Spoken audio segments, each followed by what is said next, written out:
and deceiveth them that dwell on the earth by the means of those miracles, which he had power to do in the sight of the beast. Right, because he had that power from Satan. Go ahead.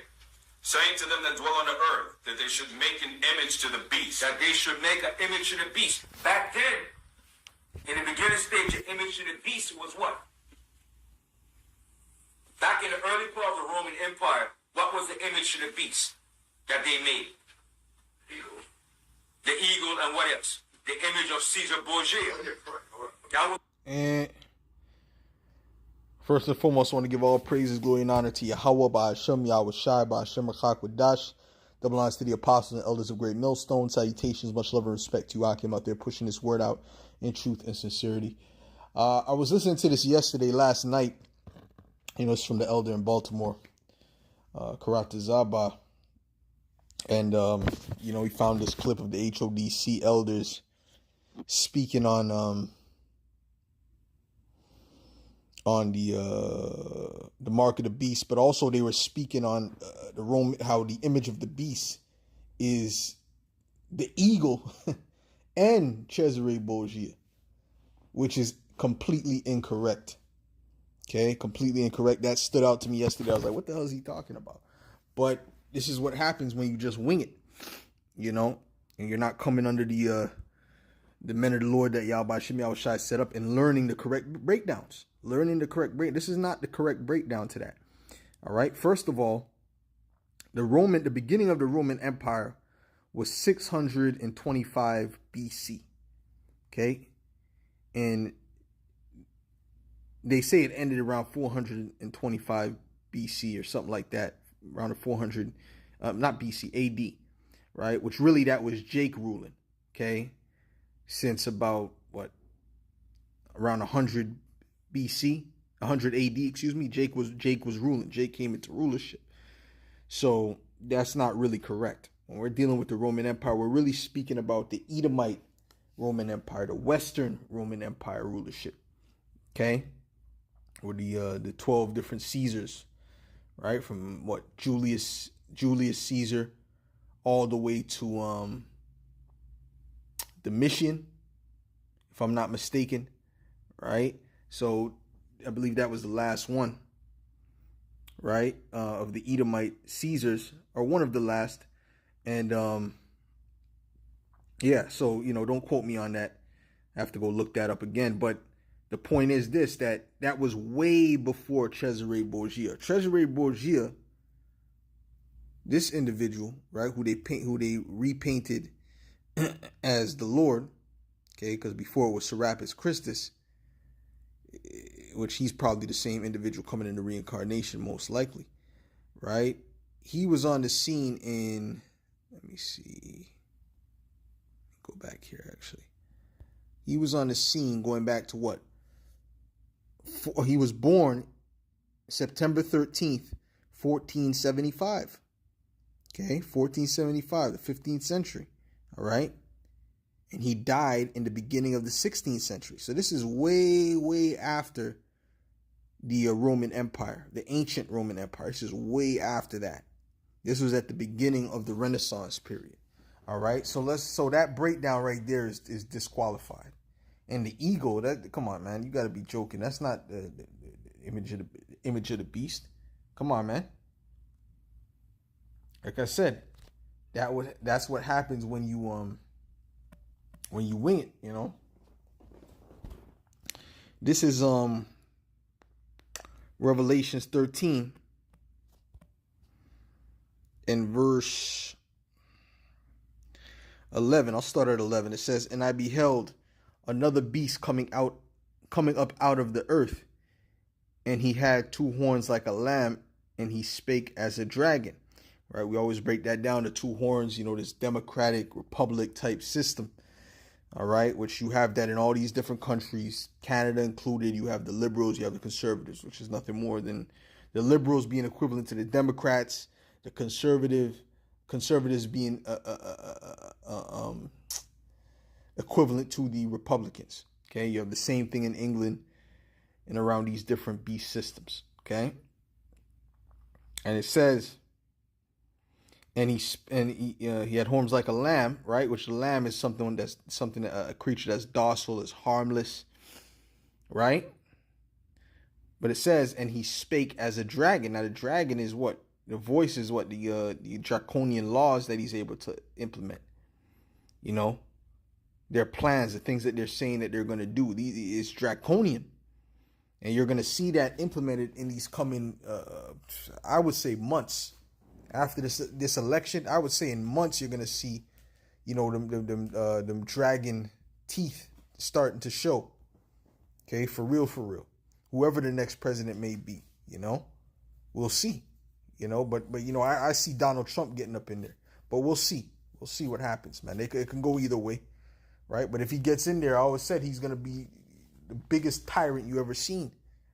All right? And he exerciseth all the power of the first beast before him, and causeth the earth and them which dwell therein to worship the first beast whose deadly wound was healed. Now, who's the first beast? The first beast is the Roman Empire. Okay? His deadly wound was healed, meaning they came out of power, going back to that time, like I mentioned, around 100 AD, I'm not giving exact times, around 100 AD, you know, when Jake started to come up in there, and Esau started to, was out of there, right? So that was the end of that Roman Empire. That was the fall of Rome, right? Going into the Byzantine Empire, okay? And it came back. How did it come back? It came back through the European Union. Not the European. Yeah, exactly. Yeah, the European Union, and NATO, right? But I want to look up something that's spiritual to prove that this is Rome coming back. Let's look up the Treaty of Rome. Okay? It says the Treaty of Rome, or EEC Treaty, right? EEC was the former name of the European Union. It used to be known as the European Economic Community. Okay? You see what I'm saying? So, you know, this was what they called this meeting, Treaty of Rome. Let's look this up, Salakia. It says the Treaty of Rome, or EEC Treaty, right? Which showing you that the European Union is nothing more than a revised Roman Union. Okay? It says, officially, the treaty establishing the European Economic Community brought about the creation of the European Economic Community. Forgive me. It says the best known of the European communities, EC, the treaty was signed on 25th March 1957 by Belgium, France, Italy, Luxembourg, the Netherlands, and West Germany, and it came into force on January 1958. Originally, the treaty establishing the European Economic Community, and now continuing under the name Treaty on the functioning of the European Union. It remains one of the two most important treaties in what is now the European Union. Excuse me, Salakia.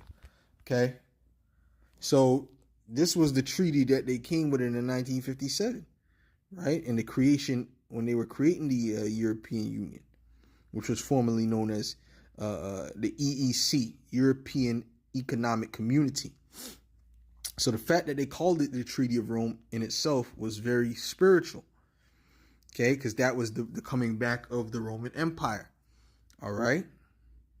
Spiritually, okay? It says, and he doeth great wonders, continuing in Revelations 13:13, and he doeth great wonders, so that he maketh fire come down from heaven on the earth in the sight of men. Right, we know they got their bombs, their nuclear missiles, their atomic missiles, right? Lasers even, right? It says, and deceiveth them that dwell on the earth by the means of those miracles, which he had power to do in the sight of the beast.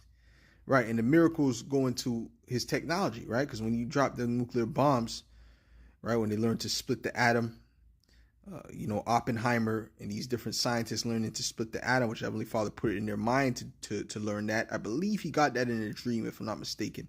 Just like Nikola Tesla got his ideas in a dream.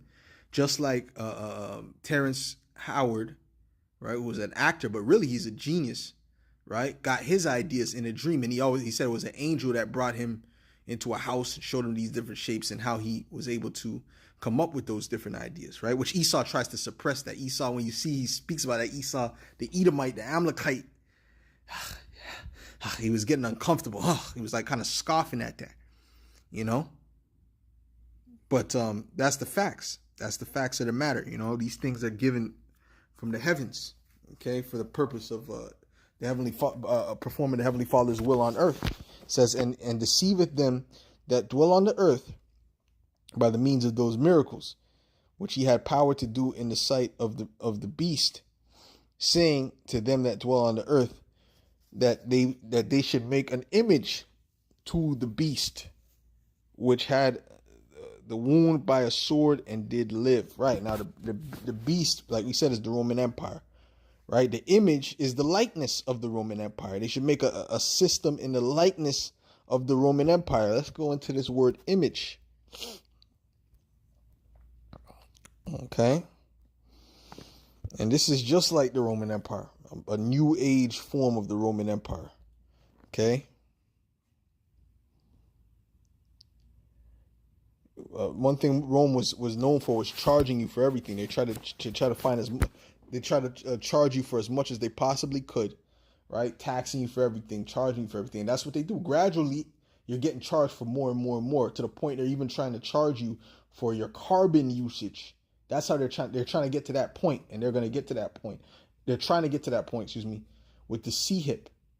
Okay, we know they're gonna introduce that chip, and that's going to be part of it, right? Your carbon intake. So basically, they can charge you for breathing, for burping, right? For drinking water, for different things. They can charge you for every single thing. And in the Roman Empire, the ancient Roman Empire, they were trying to charge the people for everything. They were trying to find new ways how they can scheme the people and get more money out of them, man. All right, they constantly were thinking about that. They were constantly doing those things, right? Coming up with those ideas, and it was known for great corruption, right? Just like this system. This system is highly corrupted. It's based on bribery. That's why the scriptures speak about the tabernacle of bribery being destroyed. This place is completely built off bribery and corruption. Just like the Roman Empire, man. See, the Persian Empire wasn't so corrupt like that. Yeah, there was wickedness going on. There was, but because it was a heathen rulership, but the corruption was not on the level of the Roman Empire. Not even close, man. That place was known for corruption. That's why, there was so much rebellions, man. Okay. So like it says an image, a figure. Let me look up the icon, which sounds like an icon, right? Icon, which sounds like an icon. It says an image, figure, likeness, an image of the things. All right. So it's the image of the Roman Empire, used of the moral likeness of renewed men to the Most High, the image of the Son of the Most High. Nope, not speaking about that. The image of one in whom the likeness of any one is seen. Right, you can see the similarities in this place in Rome. And even when it speaks about the fall of America, which America is the head of this beast, okay, it controls this beast. And the beast, these different places around the world, these different beast systems, they move based on the vibration of America. Okay, they're following after her ways. So it's similar. Okay, it's similar in these different beast systems, but they show you the similarities on how Rome fell and how America is falling. We can, there's all kind of similarities on that. Okay, it says, matter of fact, I might look into that. It says, applied to man on account of his power of command It's power of command. Okay, so that's and this is going to something else. Those definitions are not the ones we need, okay?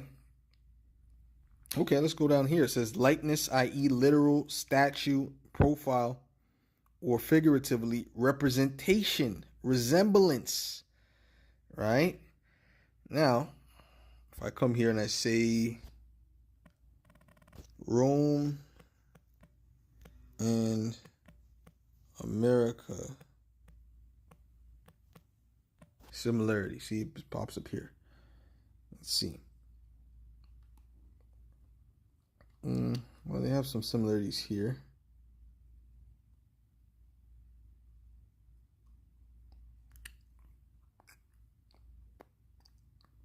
It says similarities. This is on the Medium. It says similarities between the current American society and ancient Rome. The Roman Republic may have fallen, but her influence lives on through the heartbeat of the United States of America, which America is the heartbeat, if you will, of the EU and the NATO.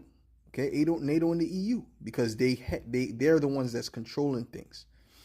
That's why if they can veto certain decisions. It says these words were inspired by the visible reflection of ancient Rome on the present American society. Even though several similarities exist between the two nations, this article discusses similarities in government, culture, and infrastructure between the two societies. Woo! Well, if you go to DC, which I have an image right here, perfect image. Look at that and and this is supposed to be Rome. It's the same thing. It's the same exact thing. Okay? Even certain places here in Canada, you go to different places downtown and different, parliament buildings, whatever, it looks just like this. Okay? And I'm sure the same thing in England. I'm sure the same thing in different parts of Europe, man, because these are the Edomites coming back in rulership, right? And reviving the Roman Empire. Okay? Shalom, Zakwan, Yabashim El Shai Bashim Kakadash Brakata. He says, Khan, it's Greco-Roman architecture. Khan, it's Greco-Roman architecture. Exactly what the elder said. And it's it's the same thing today, right? Which is showing you that spiritually this is that Roman system coming back. Okay, it's the same people.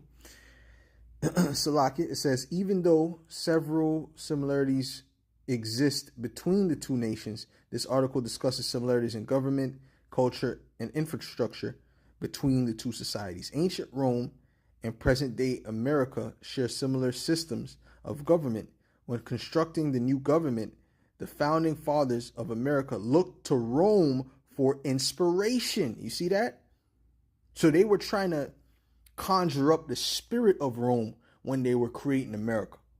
Okay? And then in turn, when they were creating, the NATO and the EU, they were going. That's why they called it the Treaty of Rome. They were trying to conjure up that spirit of Rome. They had an agreement to do that. That's why they said, let us make an image to the image of the beast. They had an agreement to use the inspiration of Rome to create that, to create this system in this place that you're living in now. Let's back this up a bit. Let me read that part again. And he deceived them. This is verse 14, Revelations 13 and 14. And deceived them that dwell on the earth by the means of those miracles which he had power to do in the sight of the beast, saying to them that dwell on the earth that they should make an image to the beast, okay, which had the womb by a sword and did live. So they wanted to make a similar system, okay? They wanted to represent Rome, okay? And that's what they did. I'm going to read this part again.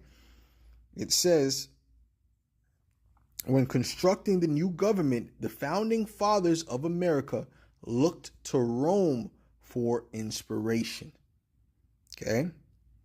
They drafted the three branches of government just like the threefold system of government used by the ancient Romans. Both societies also have a similar justice system that provides a set of rules and procedures that guide the activities of citizens. Moreover, both systems of government had a Senate, arms that converted policies into laws and discussed pertinent state-related matters. Yeah, so the Senate, right? That goes back to Rome. Let's go to Daniel's the 7th chapter real quick. This is Daniel 7 in verse 19. If you want to say anything, Elder, you can go ahead and say it, and I'll read it in the comment section. This is Daniel 7 in verse 19. It says, "Then I would know the truth of the fourth beast, which was diverse from all the others." The fourth beast is the Roman Empire. Okay, it's described in different ways. Okay, this is the fourth beast. It says, "Exceeding dreadful, whose teeth were of iron," right, which represent their military might. Okay, they were unstoppable militarily, "and his nails of brass, which devoured, break in pieces, and stamped the residue with his feet." Right? Just like this system. This system is even on a higher level militarily wise because of the technology. Right? So this is on a way higher level militarily wise based on the technology. So it's even more impossible to rise up against them, as the citizens and so on and so forth because of the technology, right? So it seems even more impossible. Now, the thing that weakens this particular system now is that they're divided. They're a lot more divided. Okay, that's why on the feet it's mixed with miry clay. Okay, that's the thing that weakens this place. It says, "which devoured, break in pieces, and stamped the residue with his feet. And of the 10 horns that were in his head, and of the other which came up, and before whom 3 fell, even of that horn that had eyes, and a mouth that spake very great things, whose look was more stout than his fellows." Now that horn is speaking about America. Okay, he took out those 3 other horns dealing with Spain, France, and England. Okay, he took out those other horns, and he stood up as a horn by itself, which was Babylon the Great. Okay, it says, "I beheld, and the same horn made war with the saints, and prevailed against them, until ancient." Hold on. I think I passed the point. The main point that I wanted to make was this part, Salakia. Right, Salakia. I passed the main point that I wanted to make. I could have went down to 24, but I'm going to stay here. It says, "Then I would know the truth of the fourth beast, which was diverse." Now I want to look up this word diverse. Okay. Let's look up this word diverse. The word diverse in the Hebrew is shana, which says to change, be altered, be changed, to change, be changed, to change, transform, frustrate, different, to be changed, to change, alter. So they altered the way that systems used to be, because systems used to be a monarch, right? When you go to the Persian Empire, when you go to the Medo-Persian Empire, you go to the Babylonian Empire, you go to the Egyptian Empire, you go to the Moabite empires, you go to these different empires all around the world. At every time, it was always a monarch, right? Even the Greeks, they dealt with a monarchy. Okay? Yeah, they were killing. The reason why the lines changed is because there was so much poisoning and, corruption that, different people would come into power. But, at the end of the day, that was a monarchy. Okay? Now, the way Rome did it, they voted different people in or whatever, and they dealt with a Senate, different things like that. So it was completely different, right? And guess what? Babylon, right, when it was created, they went with those same principles. This is not a monarchy, Okay, what we're living in is not a monarchy; it's a so-called democracy. So I say so-called because that in itself is deception. All right, going back here. Okay, hold on, brother, put something there. Says ancient Greece was comprised of city-states, each with its own form of government, ranging from democracy in Athens to oligarchy in Sparta. Okay, ancient Rome, on the other hand, evolved from a monarchy to a republic and later into an empire ruled by emperors. Okay, so ancient Greece also had a democracy in Athens. At what time was that? Okay, it had a democracy in Athens at some point. Okay, and it had oligarchy. Well, let's look up this word oligarchy actually, which I believe that might go into monarchy. But let's look up that word oligarchy.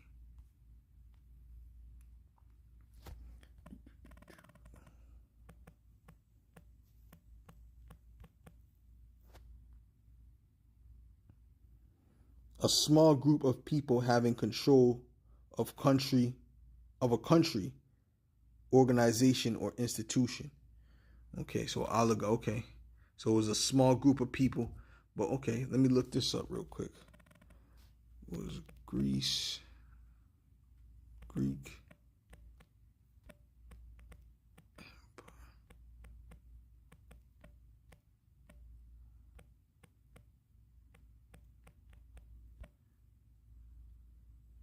The Mycenaeans, who ruled ancient Greece from 2000 to 1100 BCE, which the Roman Empire came into power 625 BCE.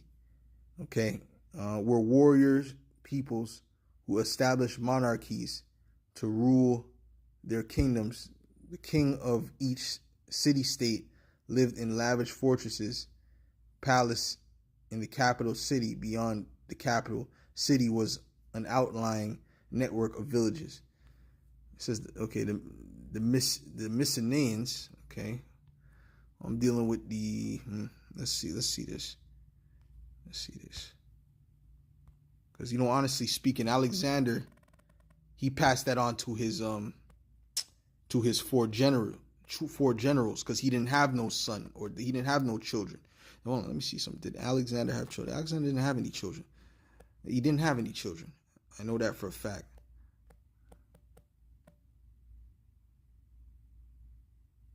But we're going to look it up to prove it.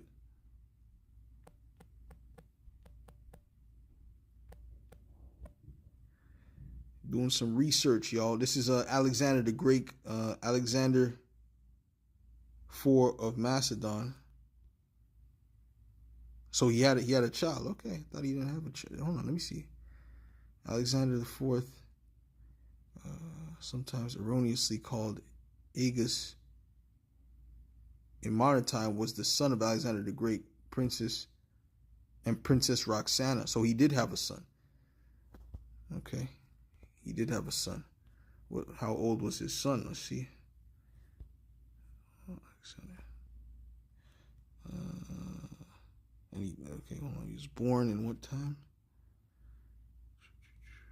Slovakia. We want to make sure we got it correct, so we gotta do this thing here.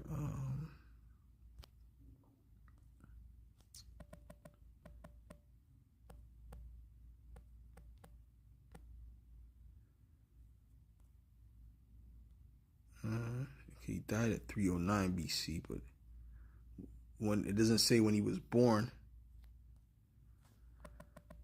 because maybe he was too young. But Alexander died at what year? Great.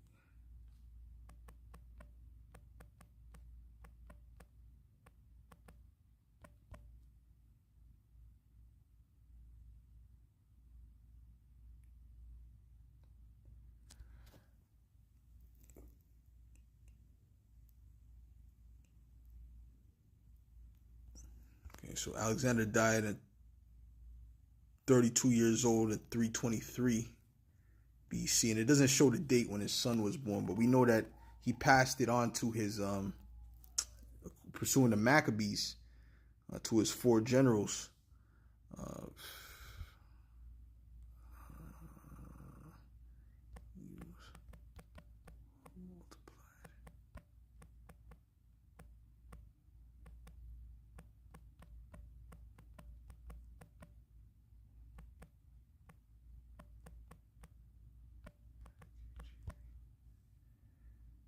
Let's go here.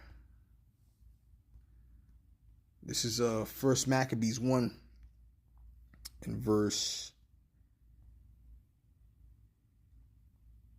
7. It says, "So Alexander reigned 12 years and then died, and his servants bare rule everyone in his place. And after his death, they all put crowns upon themselves. So did their sons after them many years." Right, so their sons came in after them. So there was a form of a monarchy, but it was kind of, like the elder posted, it had democracy there too, So it was a mixture of things going on there, right? But then let's go to it says, "And after his death, they all put crowns upon themselves. So did their sons after them many years, and evils were multiplied in the earth." All right. Now, when you go to the Roman Empire, they had the Senate and all these different things. The system was different from even the Greek Empire. It was somewhat different. All right. So let's go here. It says, "Even though several similarities exist between," matter of fact, let's go it says ancient Rome and present day America share similar systems of government. When constructing the new government, the founding fathers of America looked to Rome for inspiration. They drafted the 3 branches of government, just like the threefold system of government used by the ancient Romans. Both societies also have similar justice system that provides a set of rules and procedures that guide the activities of citizens. Moreover, both systems of government had Senate arms that converted policies into laws and discussed pertinent state-related matters. Another interesting feature and what I'm going to do after this, actually, I'm going to look up the differences between the government of Rome and the government of Greece, just to get that whole thing, crystal clear. It says, "Another interesting feature in both societies are the similarities in cultures. These similarities range from formal education in classrooms, use of because really that whole classroom setting with a whole bunch of students in it, 30 plus kids in it, that's not a good way to learn. Okay, because every child learns differently. Okay, when you go to the ancient world, we had tutors. We weren't all stuffed in a classroom, man, because we all have our individual ways of learning. It says use of the Roman alphabets as writing system, libraries, right, which they use, right? You learn Roman numerals when you were in elementary. Okay, libraries as their cultural gathering place, communication by letters, newspapers, signposts in centers of towns, mail system to freedom of worship and affiliations, right? They had all manner of gods and different religions. It says both, just like you have here. It says both societies also absorb diverse cultures from far and wide. Nonetheless, in recent times, the modern day America society has also become more liberal, like the Romans were, in terms of sexuality and freedom of choice. Right. So finally, both societies have similarities in style and organization of infrastructure. Right. So we've seen some examples of that, right, when we were looking at those buildings. Now, let's go to what I said I wanted to see real quick. I'm going to go back to the scriptures as well, but I want to see this real quick. Roman. Okay, difference. How about this? Difference in government Difference in Roman and Greek government.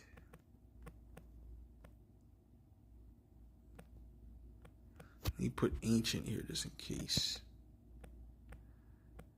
Okay, see what we come up with here. Rome was a republic where the leaders were chosen through voting, while Greece practiced a more direct democracy, in which the citizens participated in crucial decision making with the government. Okay.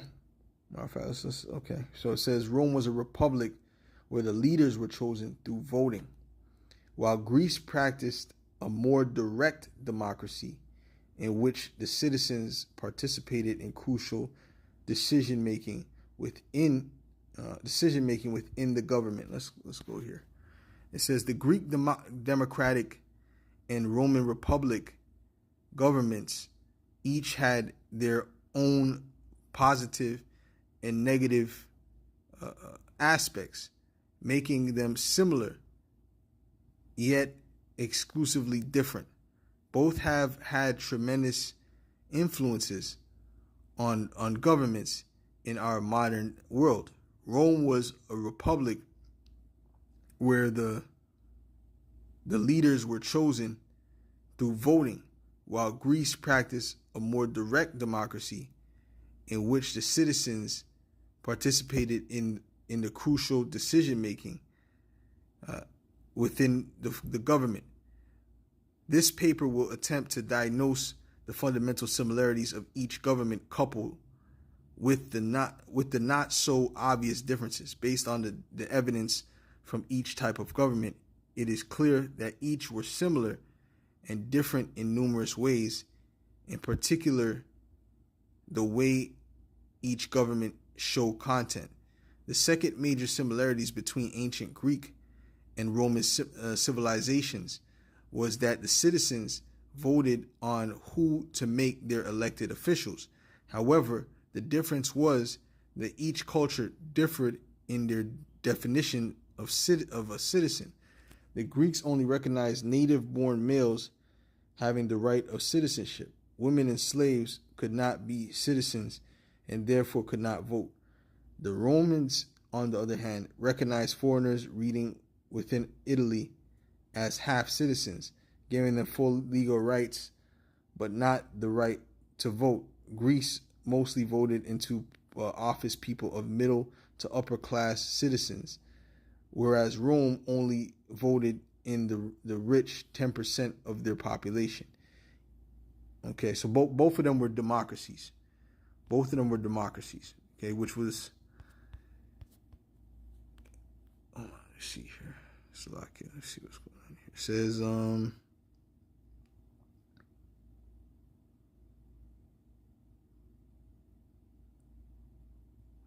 Khan. Yeah, that's what I just read.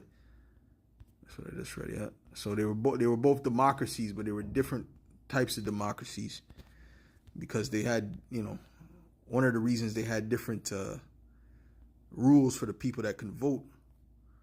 Let's go to a definition of republic.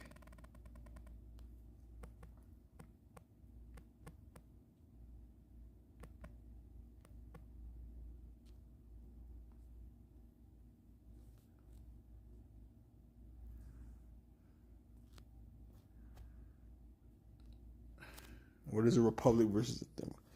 Okay, stop saying we're a republic, not a democracy.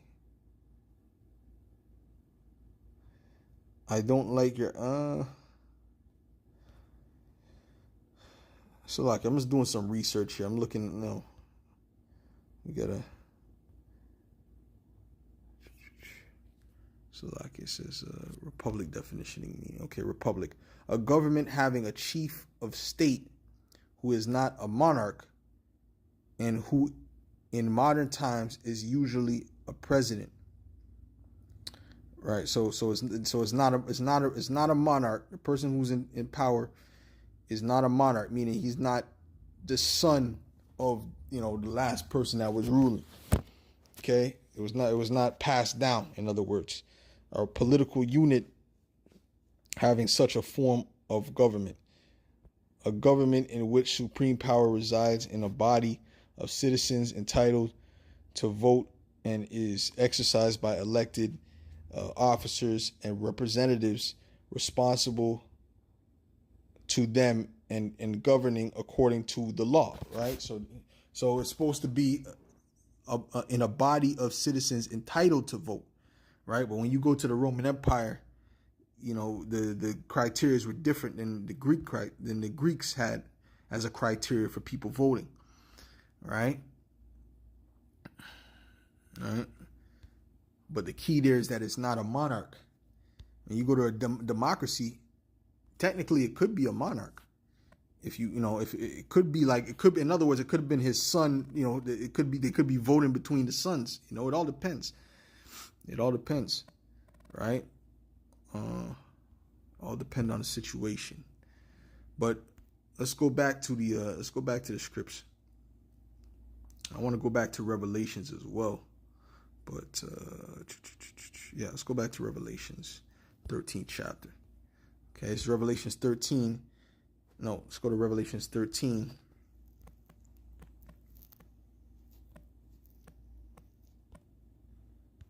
And verse